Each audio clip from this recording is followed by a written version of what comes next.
अगली बार भी इसी तरह काम दिखाई देंगे आपको। ये आप इंश्योर हो गए हैं कि रिजल्ट आपके पक्ष में आने वाला है? हम हार मानने वाले नहीं है। बीजेपी में जब 3 सदस्य थे ना, तब हमने बोर्ड बनाया है। अब तो बीएसपी के बहुमत में आएगा। महेंद्र भट्ट ने इस बात का भी जिक्र किया था। उन्होंने कहा था कि पिछले बार हम 3 जीत कर आए थे, इस बार तो हमने 15-16 जीत लेना है। तो 15-16 जीत जाएंगे तो बोर्ड तो अपने बना ही लेंगे, ऐसा उनका कहना है। पहले सुभाष वर्मा उधर था, अब इधर है। 3 बनाने वाला है नहीं उधर, जिसमें पानी की व्यवस्था हो जाए, स्कूल की बाउंड्री हो जाए, वहाँ जो आंगन है स्कूल का उसमें टाइल्स लग जाए।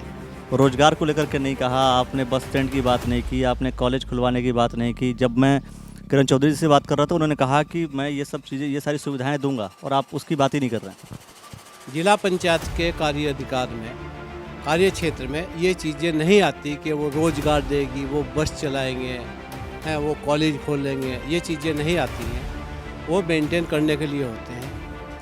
अगर किरण चौधरी को बस चलवानी है तो उनकी सरकार है, वो मुख्यमंत्री जी को कह दें बस चलानी है तो बस चल जाएगी। जिला पंचायत सदस्य कैसे बस चला सकता है? जिला पंचायत सदस्य डिग्री कॉलेज कैसे खुलवा देगा? जिला पंचायत सदस्य कैसे रोजगार दे देगा? तो उनको पहले इसकी जानकारी होनी चाहिए कि जिला पंचायत या पंचायत क्षेत्र के अधिकार और उसके कार्य अधिकार क्या है। बहुत से लोगों ने सवाल पूछना शुरू किया था कि चुनाव कब है।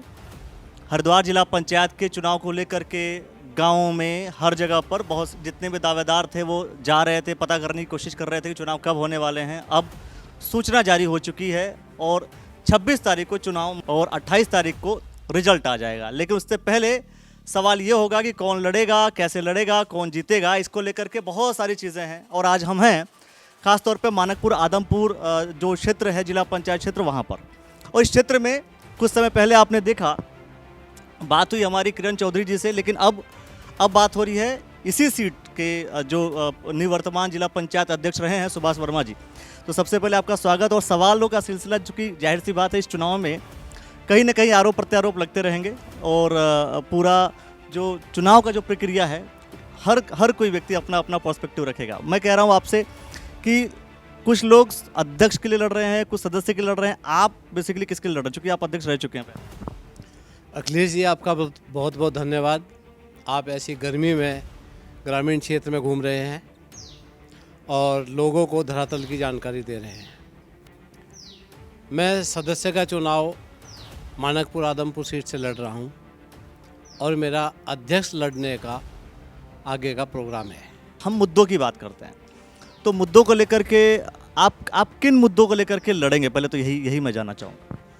देखिए, ग्रामीण क्षेत्र में अभी भी बहुत विकास की आवश्यकता है। एक तो वैसे तो सरकार ने अभी जल योजना चला रखी है, जगह जगह टंकी बनाई जा रही है, ओवरहेड टैंक बन रहे हैं, पाइपलाइन बिछ रही हैं, स्वच्छ जल जिससे जनता को मिल सके। सबसे पहली आवश्यकता यही है। दूसरी बात, जो रास्ते हैं वहाँ के रास्ते दुरुस्त रहें। जो स्कूल हैं, प्राइमरी स्कूल हैं और इस तरह के स्कूल हैं सरकार से जुड़े हुए, उनमें हम लोग उनकी बिल्डिंग जो जर्जर हो चुकी हैं उनमें हम कुछ काम कर सकें। वहाँ छात्रों के बैठने की व्यवस्था हो जाए, जिसमें पानी की व्यवस्था हो जाए, स्कूल की बाउंड्री हो जाए, वहाँ जो आंगन है स्कूल का उसमें टाइल्स लग जाए। बाकी जो रास्ते ख़राब हैं उनको ठीक किया जाए। फिर आपने बहुत सारे विषयों की बात की। आपने रोजगार को लेकर के नहीं कहा, आपने बस स्टैंड की बात नहीं की, आपने कॉलेज खुलवाने की बात नहीं की। जब मैं किरण चौधरी जी से बात कर रहा था, उन्होंने कहा कि मैं ये सब चीज़ें, ये सारी सुविधाएं दूंगा, और आप उसकी बात ही नहीं कर रहे हैं। देखिए, ऐसा है,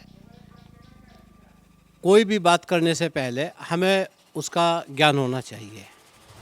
जिला पंचायत के कार्य अधिकार में, कार्य क्षेत्र में ये चीज़ें नहीं आती कि वो रोजगार देगी, वो बस चलाएंगे हैं, वो कॉलेज खोल लेंगे। ये चीज़ें नहीं आती हैं, वो मेंटेन करने के लिए होते हैं। अगर किरण चौधरी को बस चलवानी है तो उनकी सरकार है, वो मुख्यमंत्री जी को कह दें बस चलानी है तो बस चल जाएगी। जिला पंचायत सदस्य कैसे बस चला सकता है? जिला पंचायत सदस्य डिग्री कॉलेज कैसे खुलवा देगा? जिला पंचायत सदस्य कैसे रोजगार दे देगा? तो उनको पहले इसकी जानकारी होनी चाहिए कि जिला पंचायत या पंचायत क्षेत्र के अधिकार और उसके कार्य अधिकार क्या हैं। आप ये कहना चाहते हैं कि उनको जिला पंचायत सदस्य के अधिकार नहीं पता? अब पता हो तो फिर वो रोजगार थोड़ा ही देंगे, फिर तो रास्तों की बात करनी चाहिए ना, सौंदर्यीकरण की बात करनी चाहिए। कहीं भी किसी धर्मस्थल का अगर कहीं कोई किस तरह की प्रॉब्लम है उसका समाधान होना चाहिए, स्कूल का होना चाहिए, सड़कों का होना चाहिए, हैंडपम्प का होना चाहिए। लोगों को ये सुविधा चाहिए, जिला पंचायत का यही काम है। उनका उनका एक और है कि वो कहते हैं कि जब आप अध्यक्ष थे तो आपने काम नहीं कराया। इससे ज़्यादा तो हास्यास्पद कुछ हो नहीं सकता। क्या है कि किरण भाई मानकपुर में तो रहते नहीं, उनसे ज़्यादा तो मैं वहाँ गांव में रहता हूँ, उस क्षेत्र में उनसे ज़्यादा रहता हूँ। आप कह रहे वो यहाँ नहीं रहते, लेकिन कुछ लोग, कुछ और भी जो सदस्य हैं, जो दावेदार हैं, उनका ये कहना है कि आप बाहरी हैं। फिर वो सवाल वहाँ आ जाता है। आप कह रहे हैं कि वो नहीं रहते। नहीं, बाहरी कोई हम आयातित किए हुए तो है नहीं, हम इसी ज़िले के रहने वाले हैं। और पंचायत के नियमों के अनुसार कोई भी व्यक्ति पूरे ज़िले का कहीं भी अगर उसकी पंचायत में वोट है तो किसी भी कोने में जाकर वो पंचायत चुनाव लड़ सकता है। उस आधार पर आप मतलब कॉन्स्टिट्यूशन ने जो अधिकार दिए उस आधार पर आप यहाँ पर चुनाव लड़ रहे हैं। संविधान के अनुसार तो काम करते हैं, असंवैधानिक काम तो हम करते ही नहीं।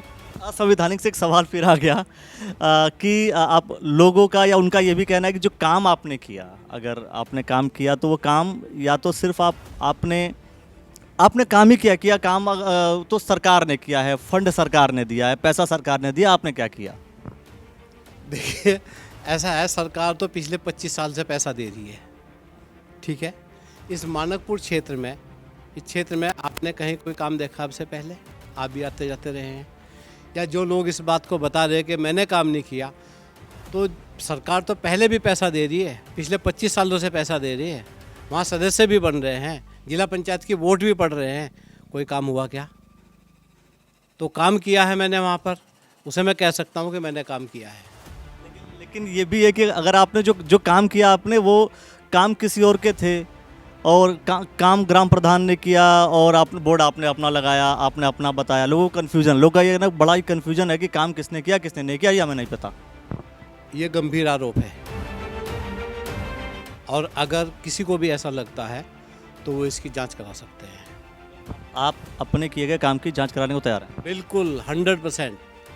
किसी को भी अगर ये लगता है और थोड़ा भी कहीं लगता है तो इसकी जांच कराए कि कौन सा काम हमने कराया, कौन सा नहीं कराया। और एक भी काम अगर ऐसा मिल गया कि हमने किसी किए हुए काम पे बोर्ड लगाया है या उसका भुगतान निकाला, तो हम राजनीति छोड़। ये बड़ा आपका स्टेटमेंट है कि अगर आपने ये अगर आरोप जो लगाया है अगर ये सत्य साबित होता है तो राजनीति छोड़ देंगे, आप ये कर। एक बड़ा सवाल है कि जब सड़कों की बात हो रही थी कि सड़क अगर बनी तो सड़क बनी बीच में जगह खाली, एक तरफ सड़क बनी, दूसरी तरफ सड़क बनी, बीच में खाली छोड़ दी गई। तो ये भी एक आरोप है अपने आप में, जो बड़ा आरोप है, जो कहीं ना कहीं इस बात का जिक्र करता है कि आपने अपने लोगों को संतुष्ट करने के लिए, अपने लोगों को खुश करने के लिए आपने ऐसा किया। चलो, आपने ये माना, मेरे लोग तो हैं वहाँ पर। कोई भी कार्य जहाँ से शुरू होता है और जहाँ ख़त्म होता है उसका एक प्रोसीजर है, उसकी एक दूरी लिखी जाती है कि इसके घर से लेके फला के घर तक ये रोड, ये टेंडर निकला है, ये कार्य हुआ है। उसको बीच में कैसे छोड़ सकते हैं? ये बात वही लोग कह सकते हैं जिनको कुछ जानकारी नहीं है। जहाँ से काम शुरू हुआ, स्टार्टिंग पॉइंट और एंड पॉइंट, वो काम वहीं तक जाएगा। लेकिन बीच में जो जगह खाली है उसका कहाँ? एक क्षेत्र की बात कर रहे थे कि जहाँ पर बीच में जगह खाली है और वहाँ पर सड़क नहीं बनी और इसके बाद भी फिर सड़क बनी। जहाँ तक सड़क बनी है उसका भुगतान वहीं तक हुआ होगा। और कहाँ की वो बात कर रहे हैं मुझे इसका पता नहीं है। अगर आपको कोई उन्होंने नाम लेकर बताया है कि वो कार्य विशेष है जो किसी आदमी की वजह से छोड़ दिया, तो आप मुझे बताइए। उसकी रिपोर्ट जो उन्होंने कहा है वो जा करके हम वेरीफाई भी करेंगे। वेरीफाई करने के बाद फिर आपसे चर्चा की जाएगी। लेकिन और पार्टीगत थोड़ा सा अगर मैं बात करूं, आप खुद भारतीय जनता पार्टी में रहे और भारतीय जनता पार्टी में चूँकि आप रहे तो ये मानना होता है कि जब कोई सेम पार्टी का होता है तो बहुत इजी होता है फंड लाना और काम कराना। आप दूसरी पार्टी में चले गए हैं, आप बसपा में हैं आज, तो यहाँ पर तकलीफें ज़्यादा रहेंगी अगर आप अध्यक्ष बनते हैं, तो ये सवाल है कहीं ना कहीं। अच्छा, जो बीजेपी का होगा, जो सत्तारूढ़ पार्टी का होगा, उसको पैसा ज़्यादा मिलेगा। सरकार फिर सुनती नहीं है, कहीं ना कहीं इशारा ऐसा होता है। नहीं, सरकार बहरी है। सरकार क्यों नहीं सुनेगी लोगों की समस्याओं को? लोगों की समस्याओं को लेकर कोई दूसरी पार्टी का होता है, ऐसा किरण चौधरी जी का कहना है कहीं ना कहीं कि अगर दूसरी पार्टी का कोई होता है या सेम पार्टी का होता है, बीजेपी का अगर कोई है तो बीजेपी की बात सुनी जाएगी, कोई दूसरी दल का होता है तो कहीं ना कहीं दिक्कत रहती है, सरकार अगर सब सेम रहता है तो फ़ायदा होता है, ऐसा स्टेटमेंट है। तो आप ये क्या है, अपने मन को समझाने वाली बात है। पहले जो संवैधानिक चीज़ें हैं वो समझनी चाहिए। जितनी ग्राम पंचायत है सब में पैसा आता है। क्या सारे प्रधान बीजेपी के हैं? आप बताइए, पूरे ज़िले में क्या सारे प्रधान बीजेपी के हैं?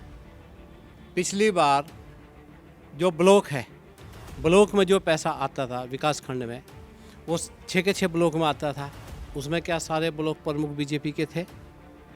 ऐसे ही जिला पंचायत अध्यक्ष को लेकर ये बात क्यों है? पंचायत का तो पैसा है वो फिक्स है, उसको आना ही आना है, उसकी किस्त आएगी ही, उसको शासन भी नहीं रोक सकता। अगर शासन ने वो 1 हफ्ता लेट कर दिया तो उसकी जवाबदेही होगी कि पैसा लेट क्यों हुआ। वो पैसा आना है और ये पैसा पहले से आ रहा है, लेकिन इनको लग रहा है बीजेपी के टाइम में ये पैसा आया है, बीजेपी ने दिया है, कोई 1 रुपया फालतू नहीं दिया। जितना अलॉट होता है हरिद्वार जिला पंचायत को उतना ही पैसा दिया है। ये वही पैसा है जिसमें जिला पंचायत का कोई बोर्ड नहीं दिखता था, और इस 1.5 साल में जिसमें 2 बार 2 महीने कोरोना खा गया, जो विकास कार्य हुआ है ये उसी पैसे का हो रखा है। और अगली बार भी इसी तरह काम दिखाई देंगे आपको। अगली बार भी इसी तरह काम दिखाई देंगे, मतलब ये आप इंश्योर हो गए हैं कि रिजल्ट आपके पक्ष में आने वाला है? हम हार मानने वाले नहीं है। बीजेपी में जब 3 सदस्य थे ना, तब हमने बोर्ड बनाया है, अब तो बीएसपी के बहुमत में आए। सरकार बीजेपी की थी ना, ऐसा लोगों का कहना है, सरकार तो बीजेपी की थी, तब आपने 3 बीजेपी के होने के नाते आपने बोर्ड बनाया। पहले या मुख्यमंत्री या मंत्री का वोट नहीं पड़ता, उसमें जिला पंचायत सदस्य वोट देते हैं। तो जिला पंचायत सदस्य इस बार, पहले भी पिछली बार भी बहुजन समाज पार्टी के सबसे ज़्यादा थे, इस बार भी पूरा बहुमत आ रहा है। इस आधार पर आपने कहा कि 3 सदस्य थे बीजेपी के, बोर्ड बन गई बीजेपी की, तो ये भी तो हो सकता है कि इस बार अगर 4 सदस्य होते हैं, चूँकि मैं कह रहा हूँ महेंद्र भट्ट ने इस बात का भी जिक्र किया था, उन्होंने कहा था कि पिछले बार हम 3 जीत कर आए थे, इस बार तो हमने 15-16 जीत लेना है, तो 15-16 जीत जाएंगे तो बोर्ड तो अपने बना ही लेंगे, ऐसा उनका कहना। पहले सुभाष वर्मा उधर था, अब इधर है। 3 बनाने वाला है नहीं उधर, जो 3 से बोर्ड बना है वो उधर नहीं है। ये आप देखते रहेंगे दोस्तों, बहुत सारे विषय होंगे, बहुत सारे मुद्दे होंगे, जिन मुद्दों को लेकर के, विषयों को लेकर के हम आएंगे। जिला पंचायत चुनाव की एक बारीकी खबर और अध्यक्ष कौन बनेगा, मैंने कहा कि प्रधान पद के उम्मीदवार से लेकर के अध्यक्ष पद के दावेदार तक की पूरी कहानी द न्यूज़ वाला नेटवर्क पर आप देखते रहेंगे। आपने जो समय दिया उसके लिए बहुत बहुत धन्यवाद। धन्यवाद दोस्तों, वीडियो को लाइक कर लीजिए, शेयर कर लीजिए, चैनल को सब्सक्राइब कर लीजिए, और ऐसे सारी खबरें आपको इसी प्लेटफॉर्म पर मिलेंगी। साथ जुड़े रहिए जरूर। धन्यवाद आप सभी का। प्रधान पद के उम्मीदवार से लेकर अध्यक्ष पद के दावेदार तक, अब दावेदार आएंगे और आपको सपने दिखाएंगे। गांव की पगडंडी से लेकर हवाई जहाज की सैर कराएंगे, और हम सुनाएंगे आपको उन दावेदारों की असली कहानी, और आप बताएंगे अपना हाल अपनी जुबानी। तो हो जाइए तैयार, द न्यूज़ वाला नेटवर्क आ रहा है आपके गली, आपके मोहल्ले, आपके द्वार। ऐसे ही द्वार द्वार होकर हम आपको घुमाएंगे पूरा हरिद्वार। हरिद्वार के जिला पंचायत चुनाव में कौन कौन है जीत कर आने वाला, ये सब जानने के लिए देखते रहिए द न्यूज़ वाला।